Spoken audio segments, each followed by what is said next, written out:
Hallelujah. ദൈവനാമം വാഴ്ത്തപ്പെടട്ടെ. ക്രിസ്തുവിൽ ഏവർക്കും ഒരിക്കൽ കൂടെ സ്നേഹവന്ദനത്തെ അറിയിക്കുന്നു. കൊലോസ്യ ലേഖനം 1-ാം അധ്യായത്തിന്റെ 27-ാമത്തെ വാക്യത്തിൽ ആ മർമ്മം മഹത്വത്തിന്റെ പ്രത്യാശയായ ക്രിസ്തു നിങ്ങളിൽ ഇരിക്കുന്നു എന്നുള്ളത് തന്നെ എന്ന് ഇവിടെ പൗലോസ് പറയുന്നതാണ് നമുക്ക് കാണുവാനായിട്ട് കഴിയുന്നത്. ഏത് മർമ്മമാണ്? ക്രിസ്തു നമ്മുടെ ഉള്ളിൽ ആയിരിക്കുന്ന ആ മർമ്മം. ആ ക്രിസ്തു ഉള്ളിൽ ആയിരിക്കുന്ന ഒരുവന് മാത്രമാണ് നിത്യമായ ജീവിതം ഉണ്ടാകുന്നത് എന്ന ആ മർമ്മം. അതാണ് നമുക്കിവിടെ കാണുവാൻ കഴിയുന്നത്. മൃത്യോർമ്മ അമൃതംഗമയ തുടങ്ങിയ അല്ലെങ്കിൽ ബൃഹദാരണ്യകം ഉപനിഷത്തിലുള്ള ഒരു പ്രാർത്ഥന, മരണത്തിൽ നിന്നും എന്നെ നിത്യജീവങ്കലേക്ക് നയിക്കണമേ എന്ന് മഹർഷിമാർ ചൊല്ലിയ പ്രാർത്ഥന, അഥവാ മഹർഷിമാർ പ്രഭാത സ്നാന സമയം പാടുന്ന ഒരു പ്രാർത്ഥന. ഞാൻ പാപമാണ്, ഞാൻ പാപപ്രവൃത്തിയാണ്, ഞാൻ മുഴുവൻ പാപമാണ്, ഞാൻ പാപത്തിൽ പിറന്നവനാണ്, ദൈവമേ എന്നെ രക്ഷിക്കണമേ എന്നാണ് അവരുടെ ആ പ്രഭാത പ്രാർത്ഥനയിൽ അവർ പ്രാർത്ഥിച്ചു പോകുന്നത്. എന്നാൽ ആ പാപത്തിൽ നിന്ന് മോചനം ലഭിക്കേണ്ടതിന് പലവിധമായ കർമാചാരങ്ങളും യാഗങ്ങളും മറ്റുമൊക്കെ നടത്തി രക്ഷപ്രാപിക്കുവാനായിട്ട് തുനിയുന്ന അനേക അനുഭവങ്ങൾ നമുക്ക് ലോകത്തിൽ കാണുവാനായിട്ട് കഴിയുന്നുണ്ട്. എന്നാൽ കാൽവറി ക്രൂശിൽ യേശുവിന്റെ ചങ്ക് പിളർന്നൊഴുകിയ രക്തവും വെള്ളവും അവിടുത്തെ ജീവനും പരിശുദ്ധാത്മാവുമായിരുന്നു എന്നതാണ് നമുക്ക് കാണുവാൻ കഴിയുന്നത്. ഏവർക്കും നിത്യജീവന് വേണ്ടി ചൊരിഞ്ഞു തന്ന ദിവ്യാമൃത് അതായിരുന്നു എന്ന് വ്യക്തമാണ്. നാം ലോകത്തിൽ നോക്കുമ്പോൾ എല്ലാ മനുഷ്യർക്കും മരണാനന്തരം അവര് ചില ക്രിയകൾ അവർ ചെയ്യുന്നുണ്ട്. ആത്മാവിന് വേണ്ടിയിട്ട് പല പ്രകാരത്തിലുള്ള ശവസംസ്കാരം നമുക്ക് കാണുവാനായിട്ട് കഴിയും. ചിലര് കല്ലറകളിൽ അടക്കം ചെയ്യുന്നു, ചിലര് ദഹിപ്പിക്കുന്നു, മറ്റ് പല രീതികളിൽ മറ്റു ചിലര് പക്ഷികൾക്ക് അല്ലെങ്കിൽ മൃഗങ്ങൾക്ക് ആഹാരമായി ഒരു നന്മ എന്ന് കണക്കാക്കി അങ്ങനെ ചെയ്യുന്ന ചില പാർസികളെ പോലെയുള്ളവരുമൊക്കെ ഉണ്ട്. എന്തുതന്നെ ആയിരുന്നാലും ശവസംസ്കാരത്തിൽ ഒരു വലിയ ആദരവ് കാണിച്ചുകൊണ്ടാണ് എല്ലാവരും ആ ക്രിയ ചെയ്യുന്നത്. അഥവാ അമർത്യതയെക്കുറിച്ചുള്ളതായ ചിന്തയാണ് ഇപ്രകാരം അവരെ പ്രേരിപ്പിക്കുന്നത്, എല്ലാവരെയും പ്രേരിപ്പിക്കുന്നത്.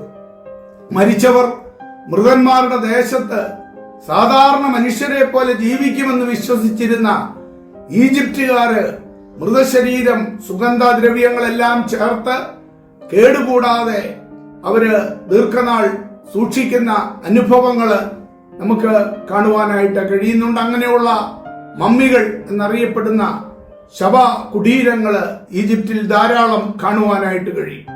ഇതെല്ലാം വിളിച്ച് അറിയിക്കുന്നത് മരണാനന്തരം അടുത്ത ഒരു പടിയുണ്ട് എന്നതെല്ലാവരും വിശ്വസിക്കുന്നതായ ഒരു യാഥാർത്ഥ്യമാണ്.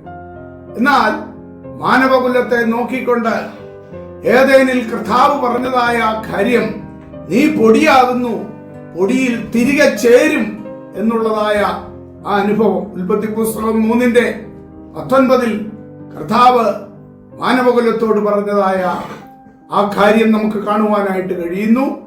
അങ്ങനെ ഈ പൊടിയിൽ നിന്നെടുത്ത മനുഷ്യ ശരീരം പൊടിയിലേക്ക് അത് തിരികെ ചേരുന്നതായ ഒരു സന്ദർഭമുണ്ട്. കാരണം എന്തെന്ന് ചോദിച്ചാൽ അത് ആദാമ്യ പാപത്തിന്റെ പരിണത ഫലമാണ് എന്നത് വ്യക്തമാണ്.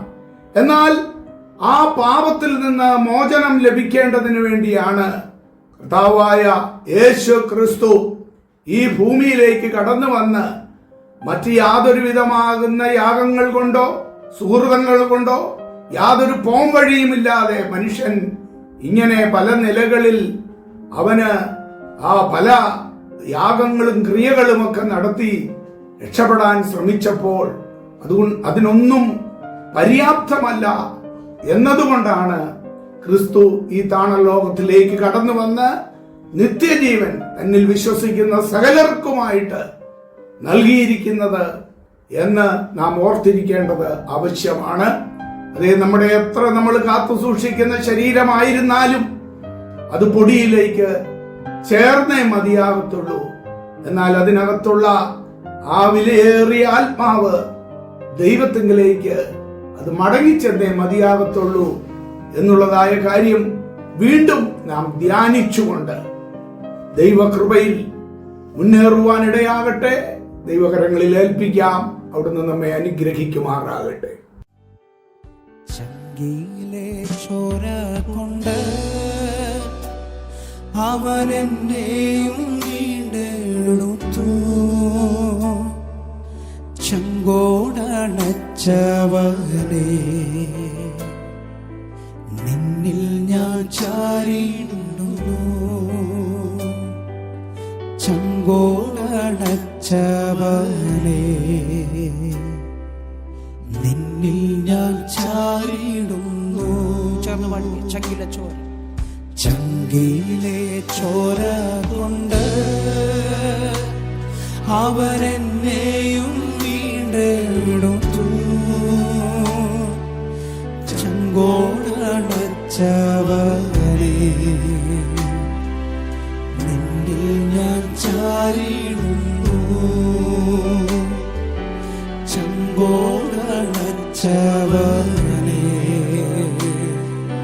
നിന്നിൽ ഞാൻ ചാരിടുന്നു.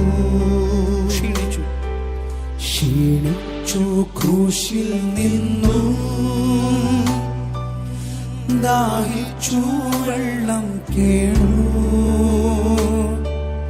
കണ്ണിൽ ദയവില്ലാതെ എന്റെ പ്രാണപ്രിയ കൈപ്പൂ കാഴി കൊടുത്തു. കണ്ണിൽ ദയവില്ലാതെ കൈപ്പൂ കാഴി കൊടുത്തു. കാൽവരിയിൽ ചിന്തിയ രക്തത്തിൻ ഫലമായി സാധുവായ എനിക്കു പറഞ്ഞേ ദാനമായി രക്ഷ നൽകി. സാധുവായ എനിക്കു ദാനമായി രക്ഷ നൽകി. ചങ്കിലെ ചോര കൊണ്ട്